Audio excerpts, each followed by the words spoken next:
Hi everyone, मेरा नाम है साजिद मैदान। तो आज का जो हमारा टॉपिक है कि बेस्ट लेंस कौन से हैं सिनेमेटोग्राफी के लिए, कौन से हमारे पास होने चाहिए जिससे हम पूरा wedding, pre wedding, music video, web series, मतलब दुनिया की हर एक चीज़ शूट कर पाएँ। तो आज के टॉपिक में हम बताने वाले हैं कि बेस्ट लेंस फॉर सिनेमेटोग्राफी। सबसे पहले दोस्तों बात करें कि लेंसेज बहुत आते हैं मार्केट में और ये पार्ट हमारा 4th है। तो दोस्तों जल्दी से सब्सक्राइब कर लीजिए ग्रीन इंडिया चैनल, जिन्होंने अभी नहीं किया। कमेंट, लाइक, शेयर भी ज़रूर करना है। सबसे पहले लेंसेज की बहुत अहमियत है दोस्तों। सिनेमेटोग्राफी के जो लेंसेज है, पहले अगर आप सिनेमा में भी जाएंगे, ऑलमोस्ट ब्लॉक लेंसेज, जिन्हें हम प्राइम लेंसेज भी कहते हैं, सबसे ज़्यादा यूज़ किया जाता है। और सबको पता है कि जो ब्लॉक लेंसेज की क्वालिटी है वो जूम लेंसेज की क्वालिटी कभी भी नहीं आ पाती है। तो इसीलिए हम सिनेमा के लिए सबसे ज़्यादा प्रेफर करते हैं कि आप प्राइम लेंसेज ही परचेज़ करें। सबसे पहले अगर आप देखेंगे, मैं अल्ट्रा प्राइम या सुप्रीम प्राइम लेंसेज का यूज़ करता हूँ गाने शूट के लिए, तो वो भी सारी किट है जो ब्लॉक लेंसेज की ही होती है। अब सिनेमा के लिए या सिनेमेटोग्राफी के लिए हम कौन से लेंसेज यूज़ करते हैं? सबसे पहले अगर आप पूरा किट लेना चाहते हो तो सबसे पहले हम परचेज़ करते हैं 14 mm, 14 mm। दूसरा हमारा जो लेंस है, सबसे सिनेमा का माहिर लेंस जिसे बोला जाता है, 24 mm। उसके बाद आता है 35 mm। उसके बाद आता है 50 mm, 85 mm, 135 mm। तो दोस्तों ये 6 लेंसेज की किट हमारे पास होती है। लेकिन 6 लेंसेज की बात करें कि यार बहुत ज़्यादा कॉस्टली हो जाता है ये 6 लेंसेज को परचेज़ करना, तो कैरी करना भी मुश्किल है और हमने इतना भी बड़ा प्रोजेक्ट नहीं करना है कि यार हम तो मूवीज़ ही शूट कर रहे हैं। तो फिर हमारे लिए कौन से लेंस बेस्ट हैं? तो इसमें से हम 2 लेंसेज को निकाल देते हैं। 135 को गिम्बल पे लगाना थोड़ा सा मुश्किल भी है, तो इसलिए उसे हम बाहर निकाल देते हैं। 85 हमारे लिए उसकी कवरेज करेगा और इनफ है हमारे लिए। और इस तरफ से निकाल देते हैं हम सबसे पहला लेंस 14 mm। 14 mm, 14 mm बहुत ही वाइड एरिया कवरेज करता है। मुझे लगता है कि पिछले 10 साल से मैंने यूज़ नहीं किया 14 mm, तो हमें नीड भी नहीं है क्योंकि बहुत ही वाइडेस्ट एरिया है उसका। तो अगर आप सीधा 24 mm से स्टार्ट करें और 85 mm तक का लेंस लें तो आपके लिए बेस्ट है। सबसे पहले ये आ गया हमारा 24 mm, जो कि जी मास्टर है और 1.4 है दोस्तों। अब 1.4 ही क्यों, उसके बारे में भी बात करेंगे। उसके बाद दोस्तों हमारा आता है 35 mm 1.4। उसके बाद आता है 50 mm 1.4। उसके बाद आता है दोस्तों 85 mm 1.4। तो दोस्तों इन लेंसेज की बात करूं, ये सारे के सारे जी मास्टर के लेंसेज हैं दोस्तों, और इनके अंदर जो यूज़ किया जाता है XA एलिमेंट्स और ED ग्लासेस का यूज़ किया जाता है फॉर हायर रेजोल्यूशन को कैच करने के लिए, क्वालिटी को कैच करने के लिए। उसके बाद दोस्तों इनके अंदर सबसे पहले नैनो कोटिंग AR का यूज़ किया जाता है। कोटिंग जो है इसके अंदर नैनो AR कोटिंग का यूज़ किया जाता है। अब नैनो AR कोटिंग क्या है? तो दोस्तों आपने देखा होगा कि लेंस के अंदर बहुत ही अच्छा फ्लेयर क्रिएट होता है। जब सन आ रहा है या कोई लाइट आ रही है, बहुत ही अच्छा एक फ्लेयर क्रिएट होता है। तो इनके अंदर उस कोटिंग का भी यूज़ किया गया है। उसके बाद XD लीनियर मोटर्स हैं जो कि फोकस की क्षमता को बढ़ाती है और प्लस कभी भी मतलब आपके फोकस को हंट नहीं करेगा, बहुत ही शार्प फोकस है और कभी भी इनकी मोटर्स वाइब्रेट नहीं करती हैं।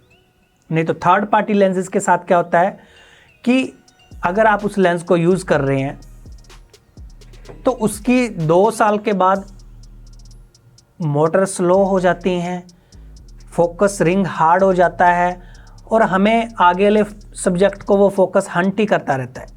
तो ये प्रॉब्लम्स थर्ड पार्टी में आती हैं। लेकिन अगर इनकी क्वालिटी की बात करें दोस्तों, बहुत कॉस्टली लेंसेज है। अगर बात करें सिग्मा में 35mm 1.4 70,000 के आसपास मिल जाता है। अगर इसकी बात करें, ये 1,30,32,000 रुपये का लेंस है 35 1.4। क्या कंपनी को नहीं पता कि यार कि ऑपोजिट ब्रांड हमारा इतना सस्ता लेंस बेच रहा है तो हम भी थोड़ा सा प्राइस कम कर दें? लेकिन अगर क्वालिटी की बात करें, ग्लासेस की बात करें, मोटर्स की बात करें, हाईएस्ट एंड के अंदर, वैसे तो अगर लेना चाहो 35 जीज का भी आता है इसके अंदर, जी मास्टर से नीचे, वो 1 लाख के अराउंड मिल जाएगा। और बहुत सारी क्वालिटीज़ होती हैं, लेकिन जी मास्टर उनमें से बेस्ट माना गया है। मेरा मानना है कि थर्ड पार्टी लेंसेज पे आप शिफ्ट ना हो। अगर आप एक बार बजट इन लेंसेज के ऊपर इन्वेस्ट कर लेते हो, मान लो आज मैंने ये यार इन्वेस्ट किया है, देखो इतना पैसा तो किसी के पास भी नहीं होता, कि मुझे भी शौक नहीं था कि इतना पैसा इन्वेस्ट करूं कि यार 10 लाख 20 लाख, लेकिन हम क्वालिटी के साथ कॉम्प्रोमाइज़ नहीं करना चाहते, तभी हम आगे बढ़ेंगे। और इन लेंसेज की जो खासियत है, मैंने 10 साल यूज़ करूँगा पिछले काफ़ी टाइम से। जैसे हमारे साया फिल्म्स है, यहाँ पे फिल्म इंडस्ट्री है चंडीगढ़ के अंदर, तो इन्हें अगर आप 7-8 साल भी यूज़ करेंगे तो इन लेंसेज को कुछ भी नहीं होने वाला। 10 साल यूज़ कीजिए, अगर नीचे गिरेगा या आप कुछ खराबी करेंगे तभी खराब होगा, तो अपने आप ये लेंसेज कभी ख़राब नहीं होते। तो कल को आप बॉडी चेंज करोगे, S3 ले लोगे, FX3 ले लोगे, तो बॉडीज़ चेंज होती रहेंगी, तो लेंसेज कभी भी चेंज नहीं होगा सोनी का।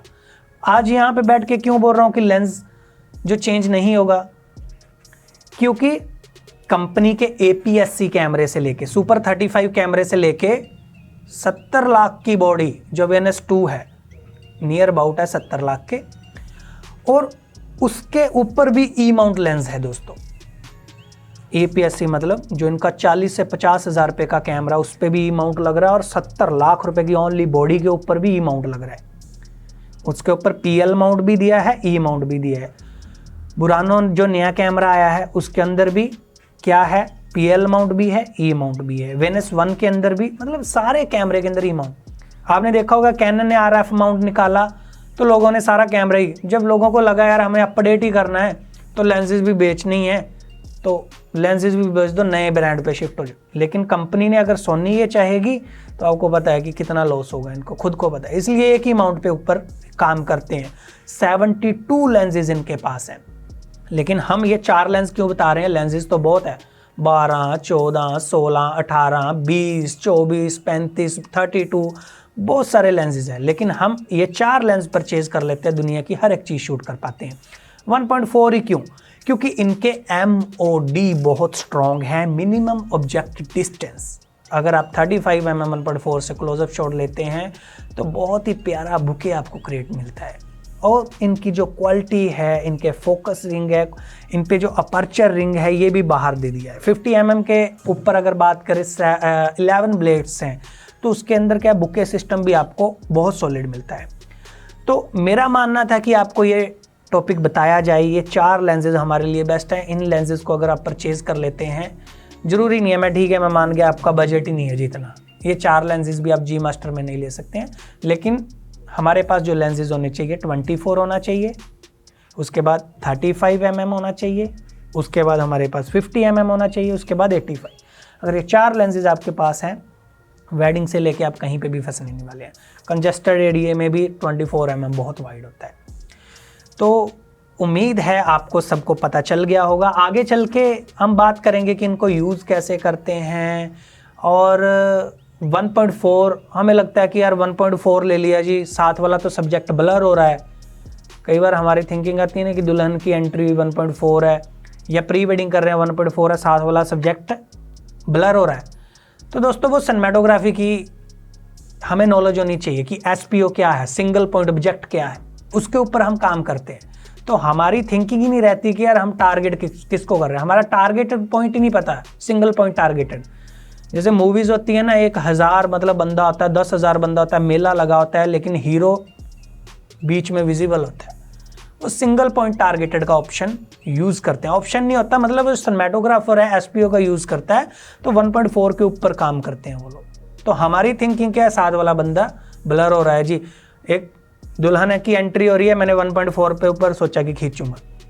दुल्हन की एंट्री हुई, मैंने सोचा दुल्हन का भाई भी है, कैच करने लग गया। और दूसरी तरफ दूल्हे मतलब पिताजी हैं उसके, तो उनको भी कैच किया। मैं पीछे चला गया। अब मुझे लग रहा है 1.4 पे ब्लर आ रहा है, तो मेरा एक्टर कौन है उस फ्रेम के अंदर मैं तो भूल ही गया। मैं फादर को भी टारगेट कर रहा हूँ, मैं उसकी मदर को भी, लड़की को भी। तो मैं उसके चक्कर में टारगेटेड पॉइंट हमेशा होता है। जब हल्दी लगती है हम सोच रहे हैं जो हल्दी लगा रहा है उसको भी कैच करें, और जो जिसके हल्दी लग रही है उसको भी हमारा टारगेट ही नहीं पता, हम पूरा वाइड पे खड़े हो जाते हैं। तो सिनेमैटोग्राफी कहाँ से एक्यूरेट होगी? तो इन लेंसेज को सही यूज़ करना भी आना चाहिए कि एसपीओ कैसे।